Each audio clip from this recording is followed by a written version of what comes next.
Meron ba kayong mga opportunity mga boss na hindi nyo ma-serve, hindi nyo ma-cater dahil maliit lang yung kapital nyo?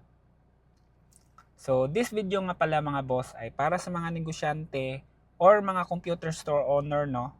Meron na kayong negosyo ngayon, gumagana na, at pinoproblema nyo rin kung paano nyo ma-serve yung mga customers nyo. Especially yung mga malalaking order. So this video mga boss ay continuation, no, sa vlog series natin, 3 months challenge. By the way mga boss, ako nga pala si Roger Silvido, isa po akong computer store owner for 6 years. And nakilala nyo po ako mga boss na isa akong computer store owner, no, na mahilig tumakbo. Kanina pala mga boss, galing kami sa bank. Ayan. So, meron tayong natanggap na regalo. Ayan, thank you kay Ma'am Joanna. Yuhu! From Security Bank. Ayan, so kailangan nyo mangutang sa bank para meron kayong regalo during Christmas. Joke lang.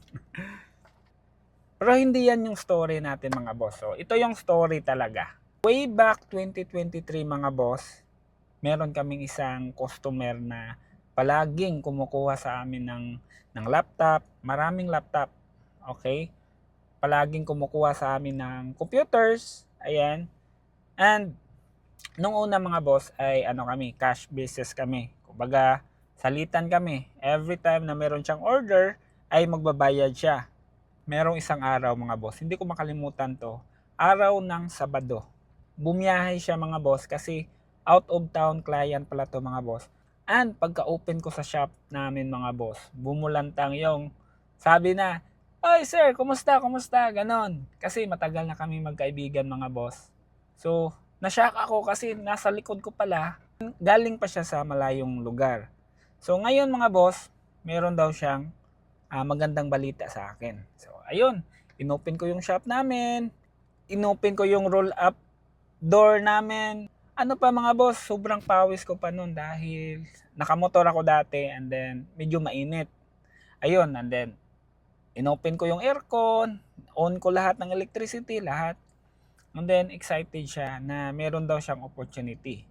And yun, napag-usapan namin pala na yung opportunity niya is sobrang laking opportunity. So, that opportunity mga boss ay suma total, no, aabutin siya ng mga 20 to 25 million. Though magandang problema yon mga boss, pero ang reality talaga ay hindi ko afford yon dahil maliit lang po yung kapital ko. So, to make the story short mga boss, ay umuwi siya na hindi talaga namin na-close yung deal dahil hindi rin kaya ng company namin. And ako mismo ay hindi ko rin yun kaya. Wala akong pag-uutangan na ganong klaseng kalaking halaga. Dati kasi mga boss, nung nag-start pa lang kami, takot talaga akong mangutang. Takot ako mangutang sa supplier ko kahit na pinapautang ako. And takot akong mangutang sa mga banks kahit na sila na mismo yung lumalapit sa akin. Kasi ayaw ko talaga ng utang. Okay?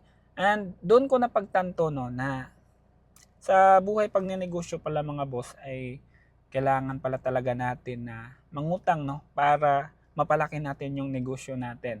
That problem mga boss ay sobrang gandang problema at kung ngayon yun nangyari mga boss ay of course meron talaga akong solution dyan.